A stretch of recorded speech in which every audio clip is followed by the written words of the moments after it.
الهجرة رحلة هادينا حمل الإسلام لنا دينا الهجرة. تو انہوں نے پھر جو ہے وہ دو قاریوں کو اس جگہ بٹھا دیا جہاں ابو الاسود دولی فجر کی نماز پڑھنے نکلتے تھے. تو راستے میں دو قاری بٹھائے اور کہا کہ تم قرآن پڑھتے رہنا، اور براءۃ من اللہ و رسولہ والی وہ صورت پڑھ رہے تھے. اور جان بوجھ کے قاری نے یہ غلطی کی کہ ان اللہ بریء من المشرکین و رسولہ، نعوذ باللہ. ویسے آیت تو یوں ہے ان اللہ بریء من المشرکین ورسولہ، کہ اللہ بھی مشرکوں سے بری اور اللہ کا رسول بھی مشرکوں سے بری. لیکن قاری نے جان بوجھ کے پڑھا ان اللہ بریء من المشرکین ورسولہ، اور معنی یہ بن گیا کہ اللہ مشرکوں سے بھی بری ہے اور اپنے رسول سے بھی بری. تو جب حضرت ابو الاسود دولی نے اس سے یہ سنا تو خود ادھر پہنچ گئے خلافت کے اس جہاں پہ وہ دربار لگتا تھا، اور کہا کہ پہلے میں راضی نہیں تھا، اب میں راضی ہوں، یہ تو کام کرنا ہی پڑے. 30 قاری لیے، پھر ان 30 قاریوں کا ٹیسٹ لے کے ان میں سے 20 نکالے، پھر 20 میں سے 10 نکالے، پھر ان 10 میں سے 2 نکالے. ان 2 کو قلم اور کاغذ دے کے سامنے بٹھا دیا، قرآن پاک کے ان کا نسخہ ایک ان کے ہاتھ میں دیا، اور پھر ان سے یہ کہا کہ تم نے میرے منہ کو دیکھتے رہنا ہے. جب میں منہ کھولوں، جسے آج ہم فتحہ کہتے ہیں، تو تم نے اس حرف کے اوپر نقطہ لگا دینا. تو شروع میں اعراب جو ایجاد کیا گیا وہ زیر زبر کی شکل میں نہیں تھا، وہ نقاط کی شکل میں تھا.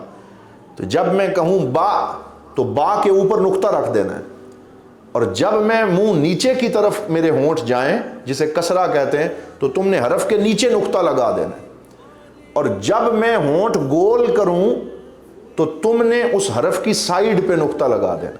تو 3 نقطے اعراب کے طور پہ پہلے ایجاد ہوئے، جو فتحہ زبر ہے اس کے لیے اوپر، اور زیر کے لیے نیچے، اور ضمہ کے لیے سائیڈ پہ. تو اس کی بعد پھر یہ دور گزرتا رہا. پھر مسئلہ وہی بن گیا کہ زیر زبر تو وجود میں آ گئی، لیکن با اور تا اور سواد اور دواد اور را اور زا کا فرق پھر بھی نہ ہو سکا. تو پھر یہ جو آگے 2 نام لکھے ہیں، نصر ابن عاصم اللیثی اور یحییٰ بن یعمر، ان 2 بندوں نے کس کے دور میں، جسے جلاد بادشاہ کہا جاتا ہے، کیا نام تھا اس کا، اپنے ظلم کی وجہ سے جو مشہور تھا، سفاک تھا، حجاج بن یوسف. وہ بڑا، اس کے بارے میں آپ کہہ سکتے ہیں کہ بڑا تھا، جو بھی تھا، لیکن یہ کام اللہ نے اس سے لیا ہے کہ اس نے نصر بن عاصم اللیثی اور یحییٰ بن یعمر دونوں کو بلایا اور کہا کہ ابو الاسود دولی نے زیر زبر کے نقطے لگائے تھے، اب تم یہ کوئی حل کرو. تو انہوں نے کہا کہ پہلے ہی نقطے زیر زبر کے لگے ہوئے ہیں، اور اگر ہم بھی نقطے لگائیں گے تو اتنے نقطے گڑبڑ ہو جائیں گے، پتہ ہی نہیں چلے گا کہ زیر زبر کا نقطہ کون سا ہے اور اعرابی نقطہ کون سا ہے. تو انہوں نے رنگ بدل دیا، جو زیر زبر کے نقطے تھے وہ سرخ رنگ سے لگائے جاتے، اور جو یہ نقطے تھے ان کو کالے رنگ سے لگایا جاتا. تو یہ کام نصر بن عاصم اور یحییٰ بن یعمر نے کیا. پھر ان نقطوں کی وجہ سے قرآن پاک کا پڑھنا جب مشکل ہو گیا تو خلیل ابن احمد الفراہیدی، جو علم عروض کے بانی بھی ہیں، جو علم موسیقی کے بانی بھی ہیں، جنہوں نے شاعری میں علم عروض کو ایجاد کیا ہے، اور پہلی موجم اور ڈکشنری لکھنے کا جن کو شرف حاصل ہوا، جسے موجم العین کہا جاتا ہے، سب سے پہلی موجم خلیل ابن احمد فراہیدی نے لکھی. اور اس کی بھی ایک بڑی داستان ہے کہ یہ سیبویہ کا استاد ہے، خلیل ابن احمد الفراہیدی. تو یہ جو خلیل ابن احمد الفراہیدی ہیں، انہوں نے سب سے پہلے فتحہ، ضمہ اور کسرہ ایجاد کیا. یہ خلیل بن احمد الفراہیدی کا کام. اس نے کہا کہ الف کو آدھا کر کے فتحہ بناتا ہوں، اور یا جو چھوٹی لکھتے ہیں اس چھوٹی یا کا سر اور اس کا آخری جو دم ہے وہ ختم کر کے نیچے والے حصے کو کسرہ بناتا ہوں، اور واؤ کا سر لے کے اسے ضمہ بناتا ہوں. تو یہ کام خلیل ابن احمد الفراہیدی نے کیا ہے. یہ پورا ایک تطور تھا جو کتابت کے اندر آیا. اب یہ پرانے مصاحف کی 2 تصویریں ہم نے یہاں مینشن کر دیں کہ اس طریقے سے قرآن پاک کو لکھا جاتا تھا. اب یہ اگر آپ کو نظر آ رہا ہو تو کوئی دوست مجھے پڑھ کے بتائے یہ وہ نسخے ہیں. یہ اگر آپ غور کریں، تھوڑا توجہ فرمائیں، 2 تصویریں آپ کے سامنے. ایک تصویر حضرت عثمان غنی کے دور میں جب نہ نقطے تھے نہ اعراب تھا، کچھ بھی نہیں تھا، یہ پہلی. اور دوسری تصویر وہ ہے جو میں نے آپ کو بتایا کہ جب زیر یعنی با تا کے نقطے نہیں تھے بلکہ نقطے بطور اعراب استعمال ہوتے تھے. یہ دوسری تصویر ہے. اب اس کو ذرا پڑھتے ہیں کیا لکھا ہوا ہے. بسم اللہ الرحمن الرحیم. ماشاء اللہ. اور آگے ہے قل اعوذ برب الناس. بس آپ نے سارا ہی پڑھ دیا. ماشاء اللہ. قل اعوذ برب الناس ملک الناس الہ الناس من، یہ اوپر لکھا ہوا ہے، شر الوسواس الخناس کا سین ادھر لکھا ہوا ہے، الذی یوسوس فی صدور الناس من الجنۃ والناس. یہ مصحف عثمانی سے سورہ ناس ہے جو یہ ہے. یہ آپ فرمائیں. سر یہ حضرت علی علیہ السلام کا جو قرآن شریف ہے ہاں اس میں یہی خط ہے. بالکل ٹھیک ہے، یہ وہی خط ہے. یہ دور ہی ایک ہے نا، مولا علی کا اور حضرت عثمان کا وہی دور ہے. بالکل صحیح، جی بالکل صحیح. میں قرآن شریف تو ان کا نہیں لیا گیا. ہاں وہ بعد میں جی. اب ہم یہ پڑھتے ہیں کیونکہ وقت تھوڑا ہے. اب اس میں مجھے آپ بتائیں گے کہ یہ زبر کے طور پہ نقطہ استعمال ہوا ہے سرخ رنگ کا، تو یہ کیا لکھا ہوا ہے؟ یہ میں پڑھ دیتا ہوں تاکہ وقت زیادہ نہ لگے. یا داؤد انما فتناہ فاستغفر ربہ وخر راکعا واناب فغفرنا له ذلك وان له عندنا لزلفى وحسن مآب. یہ لکھا ہوا. تو کتنا اس کو پڑھنا مشکل تھا. یہ جو بدعت کی رٹ لگاتے ہیں ان سے کوئی پوچھے کہ یہ نقطے جس نے لگائے ہیں کیا اس نے بدعت کی ہے؟ اور کیا ہر بدعت مذموم ہوتی ہے؟ کیا ہر بدعت سیئہ ہوتی ہے؟ اگر یہ نقطے نہ ہوتے تو کیا آج پاکستان کا مسلمان یا کوئی بھی مسلمان یہ قرآن پڑھ سکتا؟ تو کتنا بڑا ثواب ہے جو ان نقطے لگانے والوں کو اللہ تعالیٰ عطا فرما رہا ہے. تو اس لیے دین کے دائرے میں رہ کے جو کام کیا جائے وہ بدعت نہیں ہوتا، وہ عین ثواب ہوتا ہے. یہ عقیدے کی بات ہے. اب آگے آ جائیں. یہ علم المخطوط کے دو اور فن ہیں، یعنی اس نے جب ارتقاء کیا تو نئے نئے فن اس میں آتے چلے گئے. ایک ہے التجلید اور ایک ہے التذہیب. تجلید کا مطلب ہے اس کے جلد کرنا. تو پہلے تو جلد عام ہوتی تھی، پھر اس جلد کے اندر لوگوں نے فنکاریاں شروع کر دیں. سونے کے تار لگنے لگے اور چمڑے کے خوبصورت جلد بننے لگے، اور پھر تذہیب ہونے لگی. تذہیب ذہب سے نکلا یعنی سونے کے رنگ چڑھانا. تو یہ فن پھر اس میں شروع ہوئے. یہ اگر ہم دیکھیں تو یہ لکھا ہوا ہے بسم اللہ الرحمن الرحیم عبس وتولی ان جاءہ الاعمی. یہ پوری وہ صورت لکھی ہوئی. پھر ایک اور فن اس میں شامل ہوا جسے کہتے ہیں زخرفۃ المصاحف. اور زخرفۃ المصاحف سے مراد یہ ہے کہ قرآن حکیم میں ڈیکوریشن کی جاتی تھی. یہ ترکی اس میں بہت آگے نکل گئے، دیگر لوگ بھی. اور قرآن اب دیکھیں یہ قرآن کے صفحات ہیں اور اس کے ارد گرد جو کام کیا گیا ہے یہ آرٹ کا کام ہے، اور یہ ایسا کام ہے جس سے مسلمانوں کا حسن تعمیر اور مسلمانوں کی سویلائزیشن، ان کا کلچر اور ان کی ثقافت بھی سامنے آتی ہے کہ انہوں نے اس میں کتنی ترقی کی مخطوطات کے فن میں. اچھا ایک اور چیز جو ایک پورا الگ سے لیکچر جس پہ دیا جاتا ہے، میں اس کو بالکل اشارے میں گزر رہا ہوں. 5 چیزیں ہیں: السماعات والاجازات والتملیک والقراءات والتعلیقات. یعنی پرانے دور میں جب مخطوط کوئی لکھتا تھا تو پھر اس مخطوط کو اپنے استاد کو پڑھ کے سناتا تھا یا اپنے استاد سے سنتا تھا. تو جب مثلا بخاری کا کوئی مخطوط اپنے استاد سے سن لیتا تو استاد اس کے مخطوط کے اوپر سائن کر کے کہتا قد سمع منی ھذا الکتاب فی الیوم الفلانی فی الحضرۃ الفلانیہ، کہ اس بندے نے یہ کتاب فلاں مجلس میں میرے اوپر پوری مجھ سے سنی ہے. اور میں اسے جب سن لیتا پھر اس کی استاد اسے اجازت دیتا.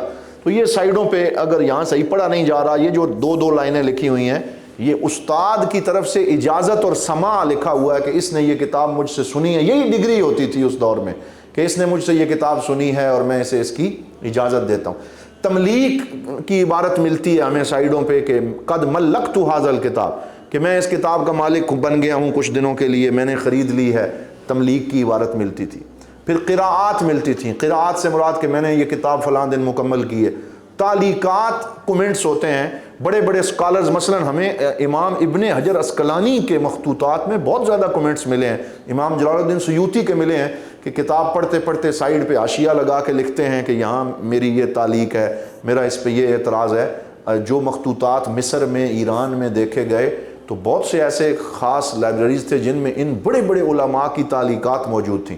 تو وہ مخطوط جس پہ کسی بڑے عالم کی تعلیق لگ جائے پھر اس کی قیمت عام مخطوط کی طرح نہیں رہتی، بلکہ علم المخطوطات میں وہ بہت قیمتی اور نفیس مخطوط ہوتا ہے. کہتے ہیں کہ اس پہ فلاں فلاں عالم کی تعلیق ہے، اور پھر اس کو بہت زیادہ اہمیت دی جاتی ہے اور اسے نسخۃ الام بنایا جاتا ہے. اور یہ مقابلۃ النسخ میں ہوتا ہے. مقابلۃ النسخ سے مراد ہے کہ جب آپ ایڈیٹنگ اور اسٹڈی کرتے ہیں مخطوط کی، تو جو آدمی پہلے اس کی عبارت کو لکھتا ہے، کمپوز کرتا ہے، پھر ایک ہی مخطوط کے 4-5 نسخے جو ہیں ان کا آپس میں کمپیریزن کر کے کہتا ہے کہ وہ نام دے کے کہ یہ نسخہ جو با ہے اس میں عبارت یوں ہے، اور واو میں یوں ہے، اور زال میں یوں ہے، تو یہ اس طریقے سے نسخۃ الام کسے بنایا جائے.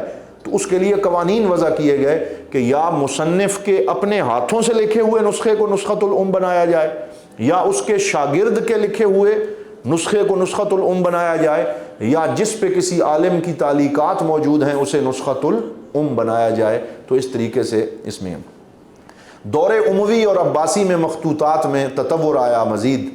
تو یہاں ایک کتاب کو خاص طور پہ میں نے مینشن کیا، اور وہ ہے الفہرست للندیم. یہ فارسی کا لفظ ہے الفہرست، آج کل تو ہم اسے فہرست کے طور پہ استعمال بھی کرتے ہیں. تو عربوں کے ہاں یہ لفظ متداول نہیں تھا. تو یہ ندیم کون تھا؟ یہ بغداد کا ابن الندیم نامی ایک بہت بڑا کاتب اور نساخ تھا، جو میں نے آپ کو بتایا کہ سوق الوراقین کے اندر اس کی ایک بہت بڑی شاپ تھی، اور سارے بڑے بڑے اس دور کے کاتب جو ہیں وہ اس کے پاس آ کے بیٹھتے تھے، کیونکہ ساری کتابیں لکھوانے کے لیے لوگ یہاں لے کے آتے تھے. تو گویا اس دور کی یونیورسٹی کا ایک ماحول تھا، سارے اہل علم وہاں آ کے بیٹھتے، اسے کہتے مجھے یہ نسخہ لکھوا دو، یہ میں نے لینا چاہتا ہوں، یہ لکھوانا چاہتا ہوں، اور ورق کو خریدا جاتا، بیچا جاتا. تو بغداد میں بڑی رونق ہوتی تھی ابن الندیم کی مارکیٹ میں. تو اس نے پھر کیا کیا کہ اس نے سب سے پہلے مخطوطات کی فہرست کے اوپر ایک ببلیوگرافی جسے کہتے ہیں وہ تیار کی. جتنے مخطوط اس کے پاس آتے تھے انہیں الفابیٹیکلی لکھنا شروع کیا. اس مخطوط کے پہلے حرف یہ ہیں، ختم یہاں پہ ہوتا ہے، اس کے اتنے ورقے ہیں، اور اس مخطوط کا کاتب یہ ہے، اس کا موضوع یہ ہے. اس طریقے سے اس نے جب وہ لکھنا شروع کیا تو وہ بہت بڑا ایک مخطوط بن گیا. اور ہمارے ایک استاد ہیں ڈاکٹر ایمن فؤاد سید، یہ ابھی موجود ہیں مصر میں، انہوں نے الفہرست للندیم کی تحقیق کی ہے، اور ان کی تحقیق سے یہ مؤسسۃ الفرقان جو انگلینڈ کا ہے وہاں سے اس کو شائع کیا گیا ہے، بڑا خوبصورت پیپر لگا کے، اور انٹرنیٹ پہ دستیاب ہے الفہرست للندیم، جس سے آپ کو علم المخطوطات کی اہمیت اور بغداد کے اندر کتنا اس وقت ایک علم کا چل چلاؤ تھا، رجحان کیا تھا. اور ہمارے پرانے بزرگ جو ہیں وہ کوئی نعوذ باللہ جہالا نہیں تھے، بلکہ کتنے بڑے علماء تھے. اگر اس چیز کا آپ نے کلچر اور سویلائزیشن کا اندازہ کرنا ہے تو وہ اس کتاب سے ہو جائے گا. پھر علماء اور محدثین کی ذاتی لائبریریاں تھیں. اس میں ہم نے کچھ یہ مینشن کیا کہ سلطنت اسلامی کا دور عروج جو تھا، محدث ابن شہاب الزہری 742 عیسوی میں جن کا وصال ہے، ان کا جو کتب خانہ ہے، ظاہری بات ہے کہ علم حدیث میں سب سے پہلا نام ابن شہاب زہری کا ہے. اور آج کل پاکستان میں اللہ معاف فرمائے جس کو علم حدیث کی مبادیات کا علم بھی نہیں ہے، وہ اٹھتا ہے اور کہتا ہے جی ابن شہاب زہری شیعہ تھا، اور ان کو فارغ کر دیتا ہے اور ان کی روایت کو لین اور طرح طرح کی باتیں کرتا ہے. ہاں ہمارے بڑے بڑے کچھ بزرگوں نے جو ایسی بات لکھی ہے ان کا احترام ہے، اور ان کے ساتھ علماء نے کچھ باتیں بھی کی ہیں. اس موضوع کی طرف میں نہیں جاتا، لیکن میں عمومی بات کر رہا ہوں کہ میں نے کل ڈاکٹر محبوب صاحب کو بتا رہا تھا کہ ڈاکٹر مصطفیٰ سبائی رحمۃ اللہ علیہ، انہوں نے الازہر میں اپنا پی ایچ ڈی کا تھیسس جو ہے وہ لکھا السنہ و مکانتها فی التشریع الاسلامی. یہ کتاب ہے السنہ و مکانتها فی التشریع الاسلامی، اور اس میں انہوں نے یہ بات ثابت کی کہ علامہ ابن شہاب زہری نے علم حدیث میں سب سے پہلے جمع حدیث کا کام حضرت عمر بن عبدالعزیز کے حکم سے شروع کیا، اور ان کی 600 سے زائد روایات صحیحین کے اندر موجود ہیں. اور اگر آپ ان کے اوپر نقد کریں گے تو پورے کا پورا علم حدیث ایک دفعہ ہل کے رہ جائے گا. اور سب سے زیادہ اسے مطعون کرنے کی جس بندے نے کوشش کی ہے وہ یہودی تھا جس کا نام ہے گولڈ زہر، جو بہت بڑا مستشرق تھا. تو لہٰذا اس کی باتوں کو مزید مثالہ لگا کے ہمارے اپنوں نے بھی بیان کرنا شروع کر دیا، حالانکہ ایسی بات نہیں ہے جیسی ان کے بارے میں مروج کی گئی. تو محدث ابن شہاب زہری کا جو کتب خانہ ہے جب اسے شفٹ کیا گیا تو سینکڑوں سواریوں پر اس کی شفٹنگ اور منتقلی کا عمل ہوا۔ طبقات ابن سعد اور موجم البلدان جو ہے اس کے اندر یہ موجود ہے کہ سلطان الدیلمی جو ہے وہ اس کا جو کتب خانہ تھا اس کے بارے میں وہ کہتے ہیں کہ لم یکن فی الدنیا احسن منہا، کہ اس سے اچھا کتب خانہ دنیا میں ہم نے نہیں دیکھا، یعنی بادشاہوں کی اپنی لائبریریز تھیں۔ ابن العلقمی نامی ایک وزیر ہے تو اس کی ذاتی لائبریری میں 10,000 کتب تھیں۔ یحییٰ بن معین جو بہت بڑے بغداد کے محدث ہیں، ان کے گھر سے 100 صندوق کتب بوقت وصال خلفائے فاطمی کے دارالکتب میں منتقل کیے گئے، اور خلفائے فاطمی جو تھے ان کے دارالکتب میں بغداد میں 6 لاکھ کتابوں کے نسخے اس دور میں موجود تھے۔ تو یہ وہ پوری داستان ہے جسے ڈاکٹر غلام جیلانی برق اور دیگر لوگوں نے لکھا ہے۔ اچھا، اس میں اب تھوڑا مزید ہم دیکھتے ہیں کہ صناعت المخطوط و خصائصہ الفنیہ، کہ جب مخطوط کی صنعت جو ہے اس کی مین فنی خصوصیات کیا تھی، تو ایک تو اس کی عناصر مادیہ یعنی اس کی جو مٹیریلسٹک چیزیں ہیں ان پہ بحث کرتے ہوئے بتایا، جیسے میں نے ذکر کر چکا ہوں کہ جرید النخل کھجور کی چھال، بردی اور جلود یعنی چمڑوں کے اوپر اور کاغذ کے اوپر لکھا جاتا تھا۔ پھر اس کے خصائص میں 4 چیزیں جن میں سے 2 کا ذکر ہو چکا، 3 کا بلکہ، تجلید جلد کرنا، تذہیب سونے کا کام، زخرفہ سجاوٹ کا کام، اور التعقیبہ۔ یہ پرانے دور میں کیونکہ ابھی عدد ایجاد نہیں ہوا تھا، یہ 1 2 3 اور صفوں کی نمبرنگ کرنا، تو ان کے لیے بڑا مشکل ہوتا تھا کہ مخطوط جو ہے اگر کھل گیا اور اس کی بائنڈنگ اچھی نہ رہی تو صفحے مکس ہو جائیں گے، پھر ہمیں پتہ کیسے چلے گا کہ اس صفحے کا نمبر کیا ہے۔